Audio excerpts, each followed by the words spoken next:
От Варна до Пловдив с колело от Топ Мобилити?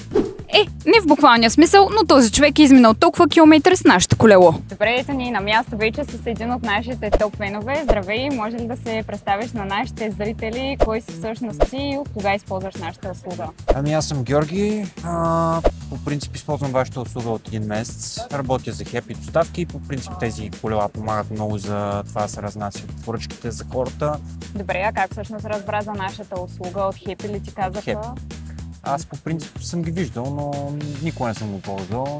Те ме заинтересуваха и накрая се пробвах. То като автоматичните колела в Takeaway имам опит също с такива.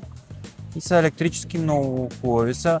Не са най-великата топ мощност, но за градски колела много добре става да се маневрира така, да спреш на време, защото има много дечица, такива кучета, които си разхождат хората. И А предвид това, че вече си използвал нашата услуга и знаеш нейните предимства, би ли използвал колелата и за някакви лични ангажименти, примерно да спреш по-бързо в центъра, тъй като е по-трудно с намирането на паркоместа и да се свършиш по-бързо някой служебен или личен ангажимент? Ами, в принцип за паркоместа, ако го вкараме това в лични задължения, по-скоро да се намира място, където да се слагат колелата, защото са обикновено далече и трябва винаги да се слагат на място, където трябва да е, доколкото погледнах. Благодаря много за отделеното време. Чао от нас и до нови Чао, срещи! чао.